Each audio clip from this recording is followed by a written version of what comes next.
আমাদের 40 minute over হয়ে গেছিল, যে কারণে অটোমেটিক ডিসকানেক্ট হয়ে গেছিল। আমরা 2 মিনিট ওয়েট করি, সবাই এখানে আসুক।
ওকে, আমরা তাহলে শুরু করে দিই। সবাই শুনতে পাচ্ছেন আমার কথা? হ্যাঁ জি, শুনতে পাচ্ছি। ধন্যবাদ।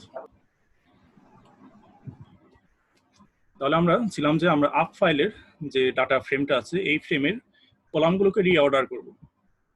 তাহলে এর জন্য আমাকে লিখতে হবে up file equal to up file third bracket একটা কমা দিয়ে আমাকে কলামের অর্ডারগুলো বলে দিতে হবে। সাপোজ আমার ফার্স্টে থাকবে নেম, এবং দ্বিতীয় পজিশনে থাকবে মার্কস,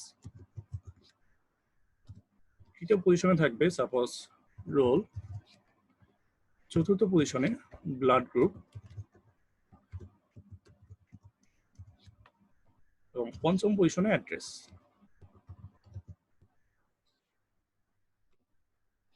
এখন যদি আপ ফাইলটা আমি ওপেন করি, তাহলে দেখুন আমি যে নতুন যে অর্ডারটা দিয়ে দিয়েছি নেম, মার্কস, রোল, এইভাবে এই কলামগুলো অর্ডার হয়ে গেছে। প্রথমে নেম, এরপর মার্কস, এরপর রোল, ব্লাড গ্রুপ, অ্যাড্রেস, এইভাবে। তো এইভাবে আমরা একটি ডাটা ফ্রেমের কলামগুলোকে অর্ডার করতে পারি। এরপর আমরা দেখব যে নির্দিষ্ট লজিকের ভিত্তিতে কিভাবে নির্দিষ্ট একটি কলাম বা নির্দিষ্ট কিছু ডাটাকে আলাদা করা যায়। আচ্ছা, আমি এটা একটু ধীরে ধীরে দেখাচ্ছি। যেমন এর জন্য আমাকে সাবসেট ফাংশন ইউজ করতে হবে। সাবসেট, আমি কার থেকে সাবসেট তৈরি করব, এটা হলো আপ ফাইল, তো আমাদের প্রথমে সেটা লিখে দিতে হবে। এরপরে সিলেক্ট দিয়ে আমি যদি কলামের নামগুলো লিখে দিই, সাপোজ আমার নেম এবং মার্কস, এই দুইটা কলাম দরকার।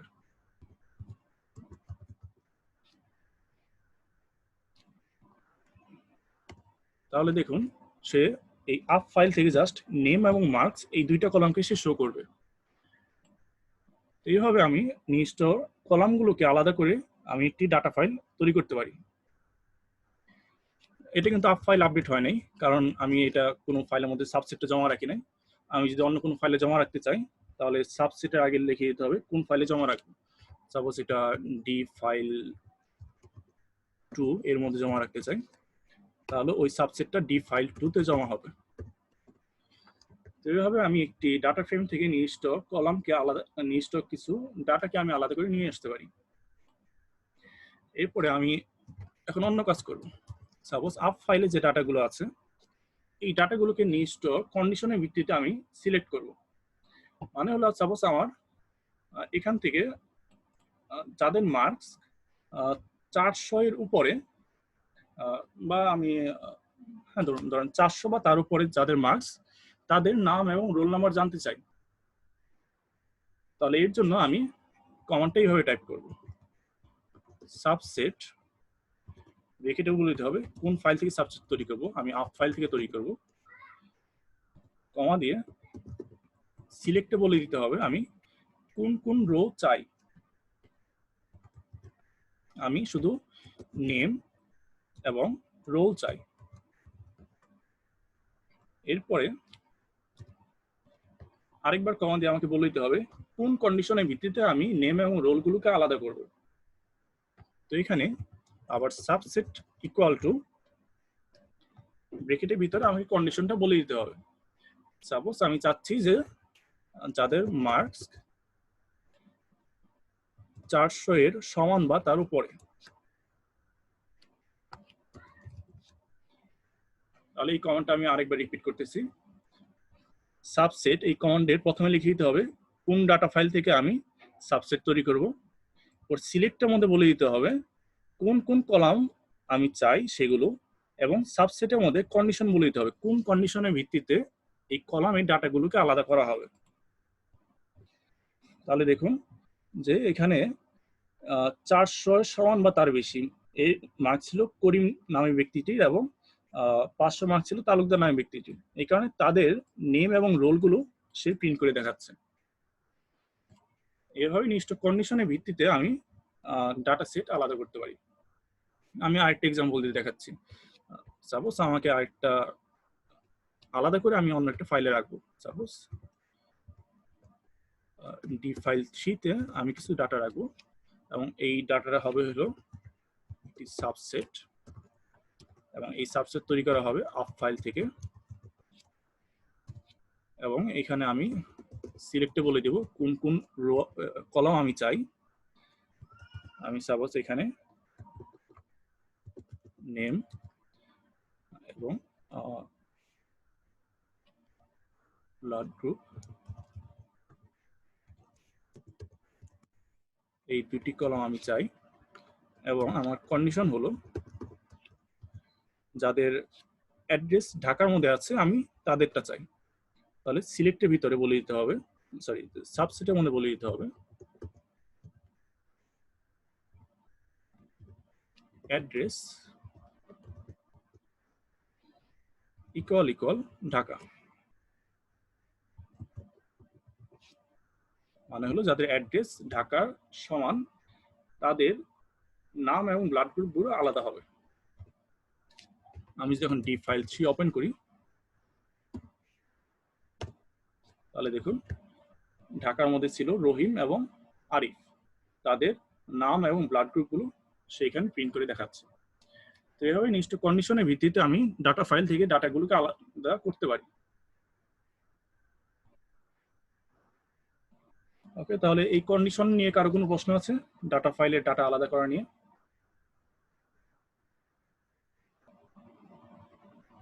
ভাইয়া আমার একটা অন্য কোয়েশ্চেন, জাস্ট হচ্ছে ব্লাড গ্রুপে আন্ডারলাইন কি দেওয়াটা নেসেসারি? ব্লাড গ্রুপের মাঝখানে যেটা, হ্যাঁ, আপনার এখানে আন্ডারলাইন বা ফুল স্টপ যে কোনো কিছু দিতে হবে।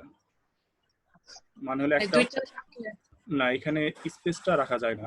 স্পেস রাখতে গেলে আপনার কোটেশন ইউজ করতে হয়, তবে সেটা মাঝে মাঝে ঝামেলা সৃষ্টি করে। এই কারণে আপনার এগুলি বেস্ট প্র্যাকটিস যে কোনো আন্ডারস্কোর বা ডট বা এই ধরনের যে কোনো একটা সিম্বল মাঝখানে দেওয়া। Thank you. আমার একটা প্রশ্ন আছে। হ্যাঁ বলেন।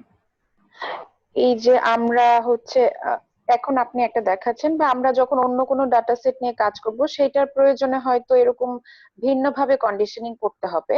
হ্যাঁ। তো এই যে কমান্ডটা আমরা দিচ্ছি সেইটা হয়তো বা আমি দিলাম কিন্তু এটা এরর দেখাচ্ছে, হলো না ঠিকভাবে, তখন কি আমি আর স্টুডিও থেকে হেল্প নিতে পারবো যে কি করে আমার কন্ডিশনিংটাকে প্রপারলি আমি সিনট্যাক্সিং করব এটা? হ্যাঁ, আপনার কন্ডিশনিং এর আপনার আর এর মধ্যে যে কোনো ধরনের হেল্প আপনি নিতে পারেন। আমি আগে দেখিয়েছি যে হেল্প ফাংশন দ্বারা যে কোনো ফাংশন বিষয়ে আপনি হেল্প চাইতে পারেন। হেল্পের ভিতরে যে ফাংশনের নাম লিখে দেন, এরপরে এই সেম কাজ হবে যদি আপনি একটি প্রশ্নবোধক চিহ্ন দিয়ে সেই নামটা লিখে দেন। সাপোজ প্রশ্নবোধক চিহ্ন দিয়ে আমি লিখে দিলাম মিন, তাহলে মিন বিষয়ে সে যা জানে তা এখানে বলে দিবে। সাপোজ এরপর আরো একটি কেস হলো যে আপনি কোনো ফাংশনের নাম জানেন না, আপনি জাস্ট আপনার এক্সপ্রেশনটা বলতে পারবেন, তাহলে এই ক্ষেত্রে ডাবল প্রশ্নবোধক চিহ্ন দিতে হবে। এরপরে বলে দিবেন আপনার প্রশ্নটা। সাপোজ আমার দরকার কন্ডিশনিং বিষয় জানা দরকার, কন্ডিশন, তাহলে সে অটোমেটিক নেটে সার্চ করে আপনাকে একটি সার্চ রেজাল্ট দিবে। এই কন্ডিশনের বিষয় সে যা জানে বা তার কাছে যে ডাটাগুলো আছে বা যে ডকুমেন্টেশনগুলো আছে সব এখানে শো করবে। আসলে এখান থেকে বের করা একটু কষ্টসাধ্য, এই কারণে সবচেয়ে বেস্ট ওয়ে হলো আপনার সরাসরি গুগল করা। তো গুগল করলে এটা রিপ্লাইটা আপনার স্পেসিফিকলি পাবেন। যেমন এখানে কন্ডিশন টাইপ করার কারণে সেই কন্ডিশন নামটা যতগুলো প্যাকেজের ভিতরে আছে সবগুলো প্যাকেজ এখানে লিস্ট দেখিয়েছে। তো মাঝে মাঝে এটা যদি স্পেসিফিক হয় তাহলে এটা হেল্প করে। তো অন্য ক্ষেত্রে আপনার যে কাজটা করতে হবে সেটা হলো গুগলে যে আপনি সরাসরি লিখে দিবেন যে যেমন আর কন্ডিশনাল অ্যাসাইনমেন্ট, তাহলে মোটামুটি আপনার এই বিষয় কন্ডিশনের বিষয়ে বিভিন্ন রকম আপনি হেল্প এখানে পাবেন। তো মূলত এইভাবে আপনার কাজ করতে হবে, হয় আপনি হেল্প চাইতে পারেন আর এর কাছে বা আপনি গুগল করতে হবে। জি, ধন্যবাদ। ওকে,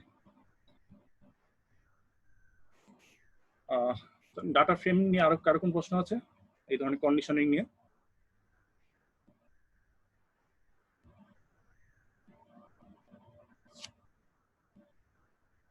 ওকে, তাহলে আমি কিছুক্ষণ আগে দেখিয়েছি যে কিভাবে কলাম আমি পাশাপাশি যুক্ত করতে পারি একটি ডাটা ফ্রেমের। এখন আমি নির্দিষ্ট একটি কলামের একটি কলামকে কমন ধরে আমি ডাটা কলামগুলো অ্যাড করব। আচ্ছা, আমি এটি একটু উদাহরণ দিয়ে দেখাই। সাপোজ আমাদের একটি নাম দিলাম কল ফাইল, এবং এই ফাইলের মধ্যে একটি ডাটা ফ্রেম আছে। আমি এটি এডিট করব।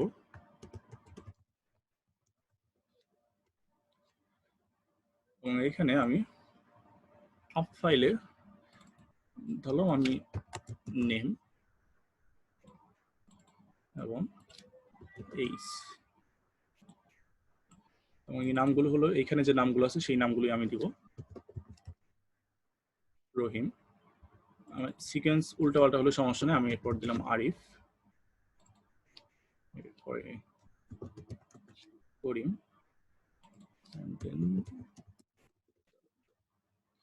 তাদের বয়স, প্রথম জনের বয়স সাপোজ 22, সেকেন্ড 23, থার্ড লাস্ট 22। ওকে, তাহলে আমাদের কল ফাইল এখানে এই যে ডাটাগুলো আছে এদের মধ্যে যে নামগুলো আছে রহিম, তালুকদার, আরিফ, করিম, তাদের বয়সগুলো এই কল ফাইল এই ডাটার মধ্যে আছে। এখন আমি যদি সি বাইন্ড ইউজ করি, কলাম বাইন্ড যদি ইউজ করি, তাহলে সেখানে প্রপারলি এখানে অ্যাড করতে পারবেন, কারণ এখানে আমাদের নেম কলামটা দেওয়া আছে এবং এখানে নেম কলামটা দেওয়া আছে। তো যে কারণে সে এখানে সরাসরি এখানে অ্যাড করতে পারবে না। তো আমাকে অ্যাড করার জন্য একটি অন্যরকম কৌশল ইউজ করতে হবে, সেটা হলো মার্জ ফাংশন ইউজ করতে হবে। তো মার্জ ফাংশনে বলে দেব কোন দুইটা ডাটা ফ্রেম আমি মার্জ করব। তো এখানে আমি আপ ফাইল এবং কল ফাইল এই দুইটা ডাটা ফ্রেম আমি মার্জ করব এবং কোন কলামের ভিত্তিতে তাদের মার্জ করব, মানলো তাদের মধ্যে কমন কলামটি কোনটি সেটি বলে দেব। এখানে কমন কলাম হলো নেম, তো আমি বাই দিয়ে লিখে দিতে হবে নেম, মানে হলো আমি নেম কলামের এই নেম কমন কলামটাকে ধরে আমি আপ ফাইল এবং কল ফাইল এই দুইটি ডাটা ফ্রেম একত্র করব। তাহলে দেখুন যে অটোমেটিক, আচ্ছা এখানে যে কোনো ভুল হচ্ছে, আচ্ছা দেখুন এখানে যে একটা ভুল হচ্ছে সেটি হলো যে আমার কল ফাইলে তালুকদারের নামটা ভুল আছে। তালুকদার এখানে ই দিয়েছি কিন্তু আমাদের আপ ফাইলে তালুকদারে এ দেওয়া, যে কারণে দুইটা আমাদের ম্যাচিং করতে না পারার কারণে সেই তালুকদারের এই যে ডাটা রোটা সে এখানে নেয়নি। তো এটাকে ফিক্স করার জন্য আমাকে কল ফাইলটা ফিক্স করতে হবে। কল ফাইলে তালুকদারের নামটা সঠিকভাবে লিখে দিতে হবে, তালুকদার। ওকে, এখন যদি আমি মার্জ করি, এখন চাচ্ছি আমি মার্জ করার পর সেটা অন্য একটি ডাটা ফাইলে রাখবো, সাপোজ আপ ফাইলের মধ্যে সেটা আপডেট করব। তাহলে আপ ফাইল ইকুয়াল টু বর্তমানে যে আপ ফাইলটা আছে তার সাথে কল ফাইল, এই দুইটা নেম যে কলামটা তার ভিত্তিতে একত্র হবে। এখন যদি আমি আপ ফাইল এটা যদি প্রিন্ট করি তাহলে দেখুন সে এখন সবগুলো দেখাচ্ছে। এবং এই ক্ষেত্রে কিন্তু যেমন আমার এখানে সিকোয়েন্স কিন্তু এক ছিল না, আমার আপ ফাইলে প্রথমে রহিম ছিল এরপর তালুকদার ছিল, কিন্তু কল ফাইলে প্রথমে রহিম ছিল এরপর আরিফ ছিল, কিন্তু সে নামের সাথে মিলিয়ে সে সঠিক বয়সটা সঠিক লোকের সাথেই বসিয়েছে। যেমন এখানে আরিফের বয়স ছিল 23, সে প্রথমে আরিফের সাথে এই 23 বয়সই লিখিয়েছে, মানে সে নামের ভিত্তিতে এই বয়সগুলোকে ঠিক জায়গায় বসিয়েছে। তো এইভাবে আমরা যে কোনো কমন কলামের ভিত্তিতে দুইটি ডাটা ফাইল একত্র করতে পারি। ওকে, এই নিয়ে কোন প্রশ্ন আছে? কলামের ভিত্তিতে ডাটা ফাইল একত্র করা। ওকে, তাহলে আমরা এখন পরের টপিকে যাই। তো এখন আমার এই ডাটা ফ্রেমের সাপোজ আমাদের যে রোল বা মার্কস, যেখানে ধরলাম মার্কস নিয়ে কাজ করব, আমার আপ ফাইলে যে মার্কসগুলো আছে এই মার্কসগুলো গড় আমি জানতে চাই। তাহলে আমি যদি এখন মিন দিয়ে আপ ফাইল দিই তাহলে বুঝতে পারছেন এটা কাজ করবে না, কারণ এটা কোনো ভেক্টর না, এটি হলো একটা ডাটা ফ্রেম। তাহলে দেখুন সে নট অ্যাভেলেবল দেখাচ্ছে। তো আমি এখানে বলে দিতে হবে আমি আপ ফাইলের কোন ভ্যালুগুলোর মিন বের করতে চাই। তো এটা বলে দেওয়ার যে কৌশলটা সেটা হলো আপ ফাইল মিন ব্র্যাকেটে আপ ফাইল $, কলামের নাম, সাপোজ আমার মার্কস কলামের গড় জানা দরকার। তাহলে সে এই মার্কস কলামের যে ভ্যালুগুলো আছে সেই ভ্যালুগুলো গড় করে দেখাবে। এরপরে আমি চাইলে রোল কলামেরও গড় বের করতে পারি, $রোল। তাহলে সে রোলের কলামে যে ভ্যালুগুলো আছে সেগুলো গড় নিয়ে দেখাবে। আচ্ছা, তো এইভাবে আমরা নির্দিষ্ট একটি কলামের মধ্যে আমি নির্দিষ্ট কোনো ফাংশন ইউজ করতে পারি। সাপোজ আমার জেট স্কোয়ার বের করতে হবে, সাপোজ আমার মার্কসের যে ভ্যালুগুলো আছে এই ভ্যালুগুলো জেট স্কোয়ার বের করতে হবে। আমরা জানি যে জেট স্কোয়ার বের করার যে সূত্রটা সেটা হলো কোন একটি ভ্যালু মাইনাস সেই স্যাম্পলের ডাটাগুলো গড় ডিভাইড বাই তাদের স্ট্যান্ডার্ড ডেভিয়েশন। তো আমি যদি ওই আগের টেকনিক অনুযায়ী আমি যদি জেড স্কোয়ার বের করতে চাই মার্কসের, তাহলে আমাকে এইভাবে টাইপ করতে হবে, Z equal to up file এবং এদের যে মার্কস গুলো আছে সেগুলো মাইনাস তাদের গড় মিন অফ আপ ফাইল $মার্কস, এবং একে ভাগ করতে হবে স্ট্যান্ডার্ড ডেভিয়েশন দিয়ে। এসটি দ্বারা স্ট্যান্ডার্ড ডেভিয়েশন বের করা যায়। এটা নিয়ে আরো বিস্তারিত পরবর্তী আলোচনা হবে, যখন অ্যানালাইসিস করব তখন এটা নিয়ে আরো আলোচনা হবে। আমি জাস্ট এখানে একটা এক্সাম্পল দিচ্ছি, up file $marks.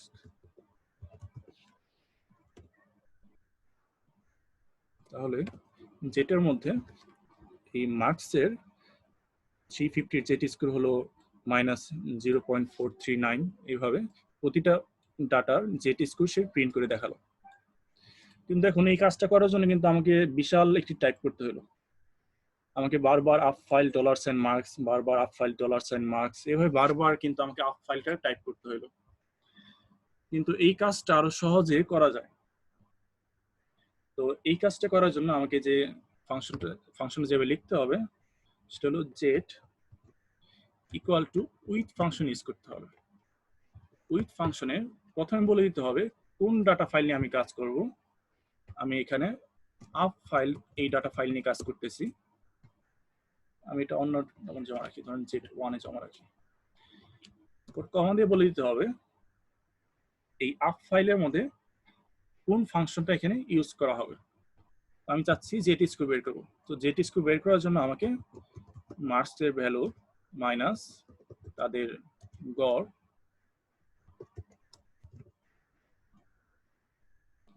Divide by তাদের স্ট্যান্ডার্ড ডেভিয়েশন।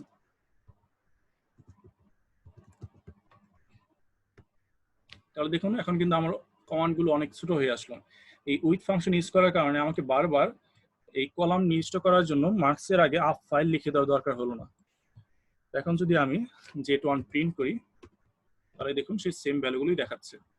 খুব সহজে এইভাবে আমি নির্দিষ্ট কোনো কলাম নিয়ে কাজ করতে পারি উইথ ফাংশনের মাধ্যমে। তাহলে উইথ ফাংশনে প্রথম বলে দিতে হবে কোন ডাটা ফ্রেম নিয়ে কাজ করব, কমা দিয়ে সেই ডাটা ফ্রেমের মধ্যে কোন ফাংশনটা অ্যাপ্লাই করব, এবং তখন আমাকে বারবার সেই ডাটা ফ্রেমের নামটা না লিখলেও হবে। তো এই একই কাজ আরেকটু উপায় আছে, সেটি হলো অ্যাটাচ ফাংশন ইউজ করা। অ্যাটাচ ফাংশন ইউজ করে সাপোজ আমি আপ ফাইলে অ্যাটাচ ফাংশন ইউজ করলাম, তাহলে যে কাজটি হবে সেটি হলো আপ ফাইলের যে কলামগুলো আছে এই কলামগুলোকে বর্তমানে নির্দিষ্ট একটি ভ্যারিয়েবল হিসেবে ব্যবহার করা যাবে। এখন আমি যদি শুধু মার্কস লিখি তাহলে দেখুন সে এই মার্কসের ডাটাগুলো দেখাচ্ছে। আমার কিন্তু এখন আপ ফাইল ডলার সাইন মার্কস লেখার দরকার হলো না, কারণ আমি সেটিকে অ্যাটাচ করে নিয়েছি। এখন আমি চাইলে আগের মতো সেই জেট স্কোরটা বের করতে পারি। তাহলে এটা সাপোজ জেট3 ইকুয়াল টু আমাকে এখন just marks minus mean of marks divide by standard deviation of marks. তাহলে জেট3 এর মধ্যে তাদের স্ট্যান্ডার্ড ডেভিয়েশন গুলো দেখাবে। তো এইভাবে আমার কোন একটি ডাটা ফাইল নিয়ে কাজ করা হয়ে গেলে আমি সেটাকে বাদ দিয়ে দেবো, মানে অ্যাটাচ ফাইল থেকে আলাদা করে দিব।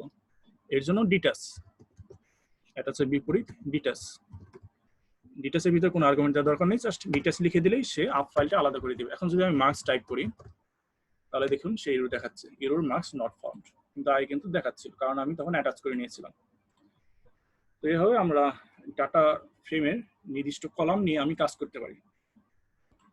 এই নিয়ে কারো কোনো প্রশ্ন আছে? ডাটা ফ্রেমে নির্দিষ্ট কলাম নিয়ে কাজ করা।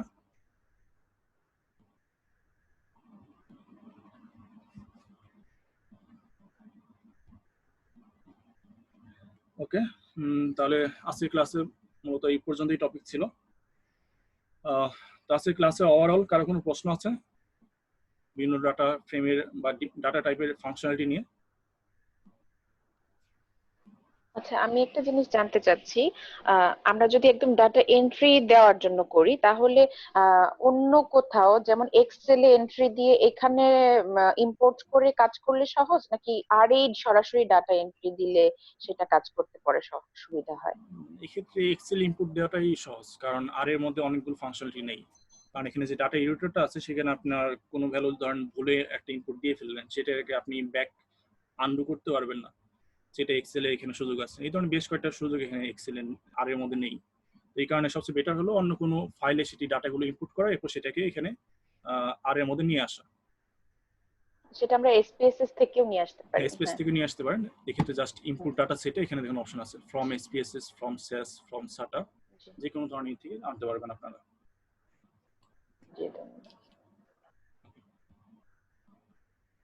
আর কোনো প্রশ্ন আছে?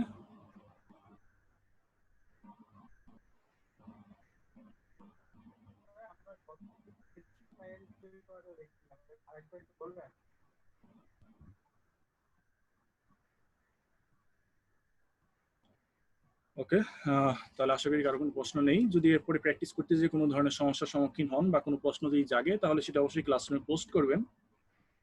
আর একজন প্রশ্ন করছিলেন যে ম্যাট্রিক্সের বিভিন্ন রকম অপারেশন যেমন আইগেন ভ্যালু বের করা, এরপর ডায়াগোনালাইজেশন, এই ধরনের ফাংশনগুলো কিভাবে কাজ করে সেটা আমি ক্লাসরুমে পোস্ট করে দেবো। সেটা আসলে আমাদের এই কোর্সের কারিকুলামের মধ্যে রাখা হয়নি, কারণ এটা মূলত ম্যাথ ডিপার্টমেন্ট স্পেসিফিক হয়ে যায়, ম্যাথ বা সায়েন্স রিলেটেড যে ডিপার্টমেন্টগুলো আছে তাদের স্পেসিফিক হয়ে যায়, যে কারণে এগুলো রাখা হয়নি। আমি সেগুলো ক্লাসরুমে পোস্ট করে দিব। তো আর কোনো প্রশ্ন থাকলে বলুন, না হলে আমি এখন এটা মিটিংটা এন্ড করে দিচ্ছি। আচ্ছা হ্যাঁ বলেন। শনিবারে ক্লাসটা কি হবে আমাদের?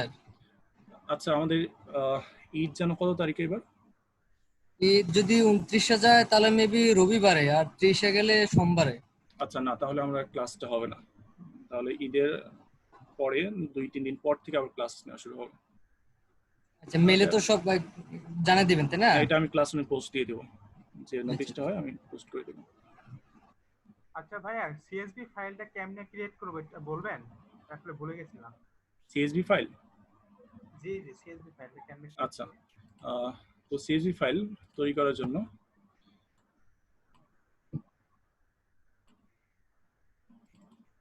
যে কোনো এক্সেল ফাইলকে আপনি সিএসভি ফাইলে রূপান্তর করতে পারেন, সেটা একটি টেকনিক দেখাচ্ছি। সিএসভি ফাইলে আপনার এক্সট্রা কোনো এই ধরনের ডাটা রাখা যাবে না, জাস্ট মূল ডাটাটা রাখতে হবে।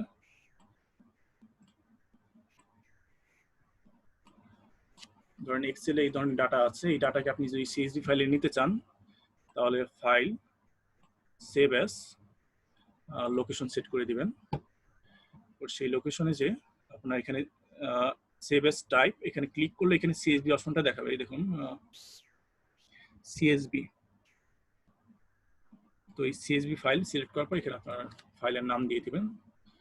সাপোজ সিএসভি ফাইল 2 নাম দিলাম। ইয়েস, তাহলে দেখুন আমার এখানে সিএসভি ফাইল 2, এই সিএসভি ফাইলটা তৈরি হয়ে গেছে। আর আপনি যদি এক্সেল এর ইউজ না করে সরাসরি আপনার সিএসভি ফাইল এখানে যদি তৈরি করতে চান তাহলে এক্ষেত্রে একটি নোটপ্যাড ওপেন করবেন, একটি টেক্সট ডকুমেন্ট ওপেন করার পরে সেখানে আপনার নাম দিবেন, সাপোজ সিএসভি ফাইল 3, এবং এখানে এক্সটেনশনটা টিএক্সটি মানে টেক্সট এক্সটেনশন থেকে চেঞ্জ করে সিএসভি এক্সটেনশন দিতে হবে, ডট সিএসভি। এটা ইয়েস করে দিবেন, তাহলে সিএসভি ফাইল একটি তৈরি হয়ে গেল। এর মধ্যে আপাতত কোনো ডাটা নেই। এই ডাটা যদি আপনি ইম্পোর্ট করতে চান তাহলে নোটপ্যাড দিয়ে সেটি ওপেন করবেন। এরপর এখানে ডাটাগুলো এইভাবে লিখবেন। প্রথমে সাপোজ প্রথম লাইনে হবে আমার হেডিংগুলো, সাপোজ আমাদের নেম একটি হেডিং আছে, কমা দিয়ে দ্বিতীয় কলামের নাম সাপোজ রোল, তৃতীয় কলামের নাম সাপোজ মার্কস, এরপরে পরের লাইনে সেই ডাটাগুলো, সাপোজ নেম দিয়ে প্রথম নাম সাপোজ রহিম দিলাম, এরপর কমা দিয়ে তার রোল 5, তার মার্কস 340, এরপরে করিম, কমা দিয়ে তার রোল 4 এবং তার মার্কস সাপোজ 500। তো এইভাবে ডাটাগুলো ইনপুট দেওয়া হয়ে গেলে আপনার লাস্ট যে কাজটা করতে হবে সেটা হলো, এই ধরেন এখন যদি আমি সেভ করে ফেলি তাহলে আমার ইনপুট করার সময় একটা এরর দেখাবে। তো এর জন্য আমাকে এইখানে শেষে এসে একটা ইন্টার দিতে হবে, মানে হলো আমার এই কার্সরটাকে পরের লাইনে নিয়ে আসতে হবে। পরের লাইনে নিয়ে এসে এখন যদি সেভ করে রাখি তাহলে এটি একটি প্রপার সিএসভি ফাইল। আমি চাইলে বর্তমানে এই সিএসভি ফাইলটা আমি আরএসটি এর মধ্যে ইম্পোর্ট করতে পারি। আমি কোড না দিয়ে সরাসরি এখান থেকে দেখাচ্ছি। এখান থেকে আমি যদি ওপেন করি সিএসভি ফাইল 3, তাহলে দেখুন এখানে ইনপুট ফাইলটা এটা, এবং সেটা ডাটা ফ্রেমে নিলে এই ধরনের আসবে।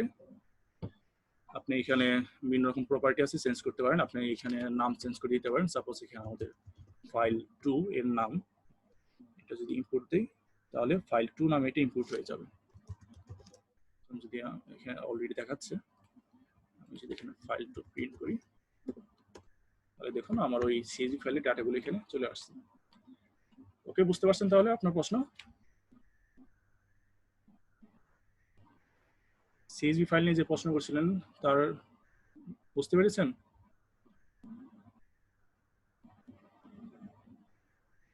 ওকে, আর কোন প্রশ্ন আছে কারো?